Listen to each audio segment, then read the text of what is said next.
What is up, guys? Welcome back to Wrestling Crossroads. As always, I'm one half Dynamic Duo Twisted alongside Brother Pyro. What's up, y'all? And we're sorry for this being a couple days late, but we are recapping Halloween Havoc. What did you think overall for it? It was decent. Decent? I mean, haven't you noticed that the last couple NXT pay-per-views have kind of fallen flat for us? Yeah. Yeah, I was gonna say, you can't deny it. No Mercy was really good. I mean, yes, but like the last couple, just in general, I don't know if it's overall pay-per-views across like all the brands that we cover, have kind of really fallen flat here and there. I mean, there's been like those bigger parts where you kind of lose interest. Mm-hmm. So, did you want to start us off with the night? Sure. Alright, take us through it. Yes. This time you set yourself up. I really don't care. Because I'm at least happy with the result of mine. That's valid. Alright, let's go through it. So, NXT North American title. Tony D'Angelo defends against Oba Femi in a tables, ladders, and scares. Ooh. Spooky. Ooh. Really hard hitting. You can tell Oba really wanted to become that guy again. Mm-hmm. Tony not really willing to give up the title just yet. Whole storyline, by the way, Desario and I were talking about it. Yes. A couple of days ago. The whole plot line to this storyline has been from Rocky 3. If anybody has seen the Rocky franchise, Rocky 3, this was it. Okay. Overall, though, really good showing from both. Mm-hmm. Closing moments, we saw Stax, Rizzo, and why can I never remember Crucifino. Thank you. Get involved. I mean, yes, but legal. Legal. As legal as hell. They came, they got involved, they really wanted to, help Tony. I mean, Rizzo, though. Rizzo. We gotta give it to Rizzo for that. What? Hey, Rizzo. We like Rizzo. We love Rizzo. Okay, then. We love all of the family. Yeah. We love all of the family. You were just saying, please never break them up, ever. Please don't. Please. They are... The way that they work together and individually is phenomenal. You had Stax and Tony as tag team champions once before, but Tony as, Heritage Cup champion in the past has also proven that he can do it on his own. Stax can do it on his own. If they build up Crucifino, he can do it on his own. I can see Crucifino really having a solid mid-card run. Heritage Cup, maybe eventually, once they move Tony D'Angelo into the NXT World title picture, Crucifino as North American champion. Or even Stax, having kind of the gold on everyone in the family eventually. After some help from the family, mm-hmm. picking up the win, and still NXT North American champion, the Don of NXT, Tony D'Angelo. And there are some rumors circulating Oba Femi. Yes, rumor mill has it, and I was reading this the day after, that Oba dropped the match because there is a possibility that he was getting called up. It could have been as soon as, Monday. It could be as soon as next week. But apparently they're thinking of calling him up. No disrespect here. Amazing talent. Potential ceiling is astronomically high. Mm-hmm. It's too soon. Okay. I mean, I agree on it being a little too soon in this aspect, but I think because they have the storyline going with Bronson Reed, but they also have a lot of other big men as they consider out right now, they kind of need the muscle power. They don't, though. They don't. That's just the way that I've seen WWE work, so. I was going to say, this is also... Don't argue with me, argue with them. I was going to say, this is also a Triple H run WWE, so I don't really see it being that's the case. Just needing the muscle and whatever, because that would have been a Vince McMahon move, almost to me, without question. Yeah. But also, we are also seeing, the way Triple H is working, he's incorporating a lot of talent of all different sizes and shapes. And I think regardless of when he gets moved to the main roster... Eventually it's going to happen, because you can see it's going to happen. Well, yeah. Don't do it this soon. Eventually, whenever he does end up getting up there, I don't see him dropping the ball. No. That's why I'm saying you give him a little bit more time on. Okay. Next match up was the women's tag team match. NXT Women's Champion Roxanne Perez and now best friend Cora Jade. Best friend, enemy, best friend again. Yeah, whatever it is. Team up to take on, as they call them, international sensations Guilia and Stephanie Vaquer. The beginning to this match was really great. Very entertaining, very hard-hitting from both sides. Great defense, great offense. However, me and you agreed, towards the middle and end of this match, it fell completely flat. It went completely flat. You can tell these girls were exhausted. And could it be because now they're on the road again? I think, when you're stagnant in one place for so long, it's a lot easier to just work. But like a lot of the guys and girls on the main roster and in other promotions have said it, like travel takes a huge toll on your body. Do you think especially that's why they were so? And I think that could have played a factor of, you're traveling week to week. Instead of just staying stationary like you're used to. And a lot of the promotions outside of WWE and AEW that we cover, they don't move around and travel as much. So even like Guilia and Stephanie Vaquer aren't 100% used to the traveling that comes with or underneath the WWE umbrella. Oh yeah, think about it. One's coming from New Japan, one's coming from CMLL, which is based in Mexico, and they're not really traveling promotions. Yeah. So you could not and like only even see then for the longest time NXT was Full Sail, and then they would only travel for like big pay-per-views. And then there was another arena that they took over, I believe, outside of Full Sail, that they were just in before the CW. And it wasn't just Roxanne and Cora. You could see everyone. You could see it in Stephanie and Guilia as well. So, ultimately picking up the win, they did give it to Guilia and Stephanie Vaquer, Stephanie being the one to pin the women's champion at the end of the night. Dude, this women's roster is so damn good. After this, we did see a little vignette and a little debut in a way of, what was the name? Is it Zara? Zaria? Zaria? I'm unsure of the name. I'm not familiar with the person. You are a little bit more familiar with this female superstar than I am. Zaria. Okay. Yeah, she comes out of Australia. Which, again, not a big travel thing. She did make kind of a vignette. She was up in the roster, or up in the rafters. Didn't really do much at that moment, so nothing to be said from there. Next match, and then we'll go to, I know we're skipping grades, we'll go to the grades at the end of the podcast. I don't really care right now. Dude, I just got off work. I am... Yes, we're tired. Exhausted. It was a long night. Ambulance match. Andre Chase, Ridge Holland. About as personal and about as heated as one could expect. Andre Chase standing up for the pride of Chase University. Ridge Holland basically out to prove, 1, I can be that guy. 2, I can be that guy without you. I can be it without you.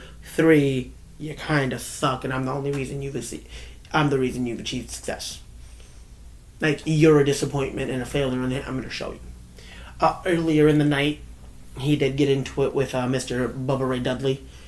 Yes. WWE Hall of Famer, co-host to Bust It Open on Sirius XM Fight Nation.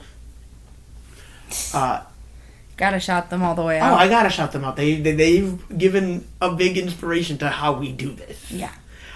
So go ahead and listen to them every morning, depending on your time zone. I know here in the Midwest it's 8 to 11. Or 9 a.m. to 11 because it's about a 2-hour show. Yep. But yeah, no, go ahead. Listen to them. Listen to Mr. Dave LaGreca and Bubba Ray Dudley, who helped co-host NXT Halloween Havoc's pre-show. Again, co-hosts to Busted Open alongside, guys like Tommy Dreamer, Mickey James, Thunder Rosa. Sorry. Let's stay in a lane. We gotta get through this. I am in a lane. They were part of that thing. Alright, let's continue. Gotta put them over. They're more over than we are. Shh. I'm working on it. Anyway, not much of a surprise factor in this match. You saw Andre Chase really go at it alone because he wanted to do this by himself. He wasn't even accompanied by Thea Hale, which is wild. You got to see use of a lot of pumpkins. You were really excited about the pumpkins. Yes, I was. I knew they were going to be used. I mean, they're sitting right there around ringside, so. But closing moments, you got to see them both kind of tease success. Putting each of them, yeah. But overall, picking up the win to the surprise of not me.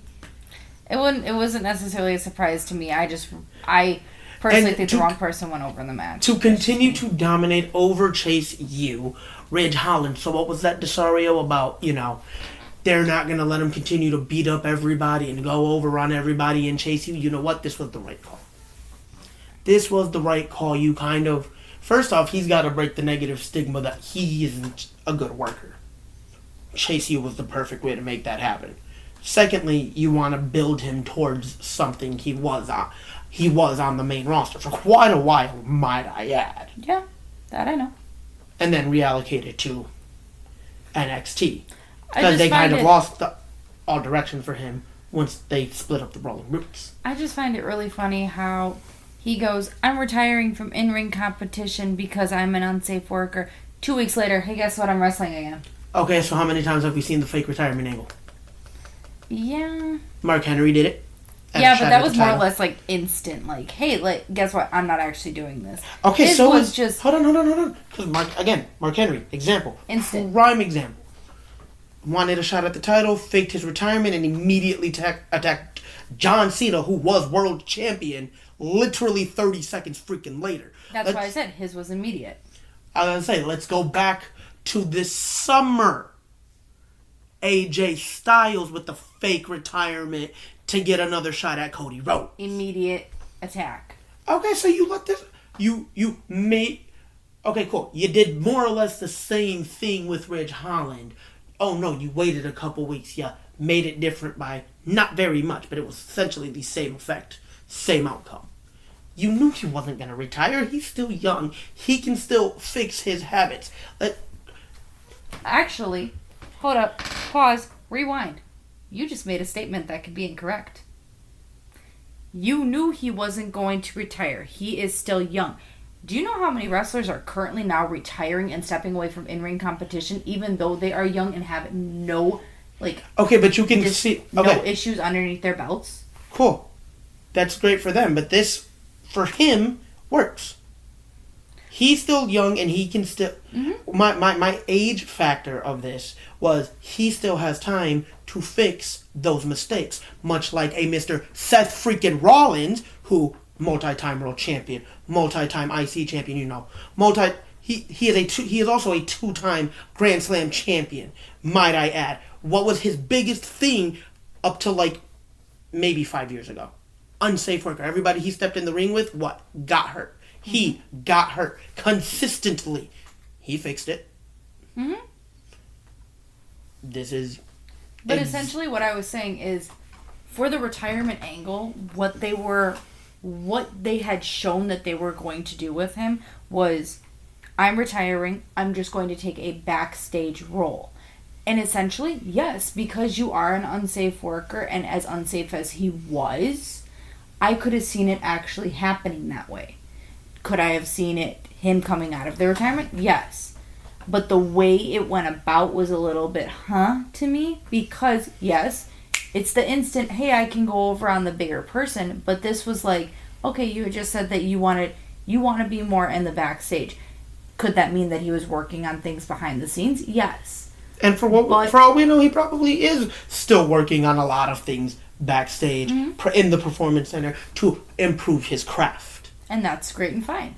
It just caught me personally off guard with the fact that he had announced he wanted to work more backstage upon retiring, because they could have just left it. I mean, NXT GM. How many times has she been in the ring, and she just now retired from in-ring competition? I was going to say, she maybe had 3 matches. But now, she is content with the backstage role, and you know what? That's great for her. And it could have been that way for him, is all I'm saying. Again, not everybody's content with that backstage role. So you got to remember that. Okay, she's content with the backstage role. She's okay with not getting back in the ring. It's wild that she retired from in-ring competition before her father. I knew you were going to bring that up. Oh, of course. How could you not? Her dad is still actively wrestling. And she's like, I'm going to hang it up because you know what? I'm content with this. Yeah. I still get to be part of the business in a way that actually makes sense for me. Because let's be real, she looked really awkward in a lot of matches. In the matches that she was in, she looked pretty awkward. And again, if you want to be part of the business, you got to do it in a way that makes sense to you and the way that makes you happy. Clearly, Ridge doesn't actually want to be retired. And that's clearly, Ridge is happy with being an in-ring competitor. And like I said, working on things that, he needs to work on. Yeah. Working on... It worked. It helps. And again, that's just kind of where my mind went when it officially was announced that he was doing this. Is okay, maybe he does want the behind the scenes thing. Maybe he understands that what he has done is severely unsafe. And maybe he'll do, the behind the scenes things once he actually is ready to retire. And that would be great. And, that would be great when it comes to superstars who tend to be unsafe. Could you give some tips to Nia Jax? Oh, we knew my shot was eventually coming. Oh, I knew your shot was coming. I mean, she's gotten better in terms of safety. For the most part. She hasn't injured anybody this run. Yeah. Yet. And she's been back for almost 2 years now. Yeah, don't remind me. All right. I'm just saying she ain't injured nobody, so clearly she did something. She doing something right. She's still absolute dog water, but reeling ourselves back into matches. The next match we have on the card, NXT North American Women's Championship is on the line. Kelani Jordan, our charisma vacuum, defends her title against all 3 members of Fatal Influence in a gauntlet match. Starting off, we had Jasmine Nix, who came out. That was more of a quicker portion. Jasmine ended up taking the L. No surprise, because she was just kind of that, hey, let's be real, the first 2 were soften them up. Yeah, more or less. That's what I could see for Jasmine. And then you had more or less the veteran in this case, JC Jane, coming out and really kind of doing more of the damage, but again, still taking that L. Taking an L, but she definitely did a lot more work than Jasmine did. Yes, she had a longer bit of stint. Final member to come out was Fallon Henley, who is more or less the brawn in this situation. Oh, she's definitely the muscle. Yeah, she's the muscle of the group. Really took a beating to Kelani because, well, all of Fatal Influence really wanted this title. And we really wanted this title off of Kelani too. It did end up taking about all 3 members, little distractions here by Jasmine and JC, but not necessarily getting involved. Small distractions to keep her eye off the ball. Ultimately picking up the win, your new NXT Women's Champion, North American Women's Champion, Fallon Henley. I'm very happy that Kelani is no longer champion. I am sick of the charisma vacuum. Take some notes from your husband, from your boyfriend. Sorry. We ain't there just yet. Not yet. We know when the ring will be on the finger. We'll see it all over socials. Oh yeah, they are very active on socials. After the match, post-match, We did end up... with another vignette. Nope, no. We did end up with all 3 members of Fatal Influence in the ring. Mm-hmm. Fallon grabs the mic and says, "This is to put all of you on notice." We see the small vignette, but then we have Zarya actually entering the ring and laying out all members of Fatal Influence. I am so excited. I am as well. And then... I am so excited to see what they do with everybody. I do want to point out, obviously we are a couple days late on this, so this past week on NXT, we did get to see all 3 of the Muscle Mommies. We got to see Zarya. Rhea Ripley made a trip down to NXT, and we got to see a lovely Jordan Grace. The return of the Juggernaut! She just dropped her championship, and her contract with TNA is coming to an end, so we might see her full-time in NXT now. That's a possibility. But yes. We also know there is still that working relationship between, NXT and TNA, which is perfectly fine with me. Continue to work with other companies, because that's what the wrestling world should be. Yes, and that with that being said, with Tuesday night, there was an altercation that left Zarya, Stephanie, Julia, Jordan Grace, and Kelani standing tall in the ring against our heels. I synced it. It was a very beautiful picture. I synced it, and then I also synced somebody share the picture of, the 5 and 5. Mm-hmm. Yes. Screw the Women's War Games match on the main roster. I want that one. Give me these women in a War Games match instead. And I wouldn't mind seeing NXT. I'm not gonna lie, I don't disagree. NXT has probably got the best women's roster in all of wrestling right now. They also have the healthiest women's roster in all of wrestling currently. Valid. That also includes, their main roster as well. But, you can't find me a more stacked roster, not including the TNA... Women. Fallon Henley, absolute fire. Jasmine Nix, all of Fatal Influence. Top tier. Roxanne, probably performing at the best she has in years. Cora Jade, finally healthy. And the fact that she did so well on her first match back. Stephanie, Zarya, Julia. This women's division is going places. It's absolutely beautiful. All right, it is amazing. Main roster, or not main roster, main event, please, sir. We're talking about the main roster, so I'm getting stuck on my head. All right, our main event. Main event: Devil's Playground, Ethan Page, Trick Williams, NXT. What was I gonna say? I was gonna say TNA for a second. NXT World Championship.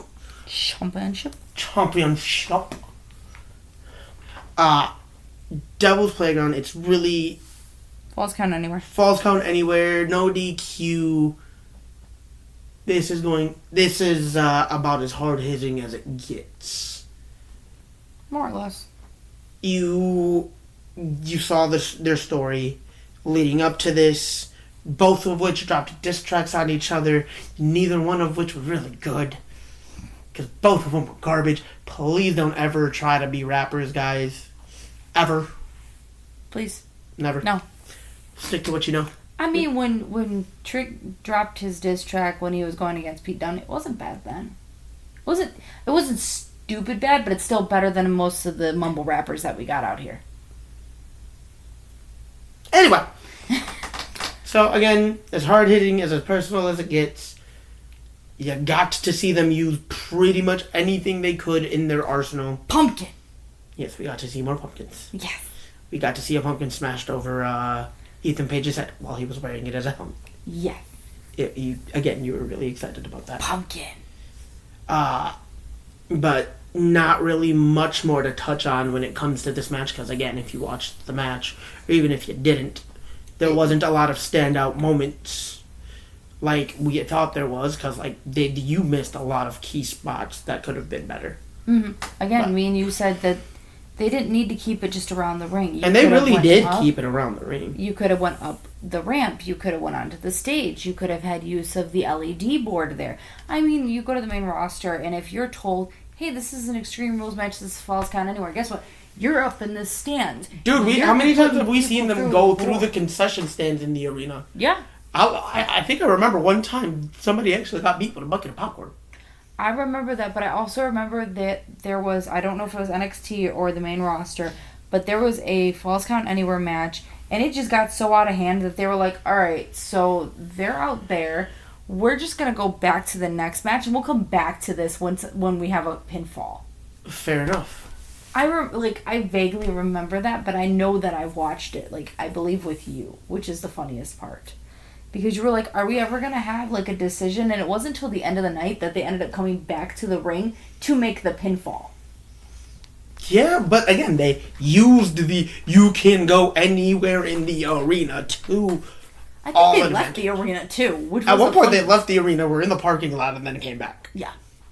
But okay, still, so you remember it, too. Yes, they used full advantage. I still remember the Milwaukee Symphony match.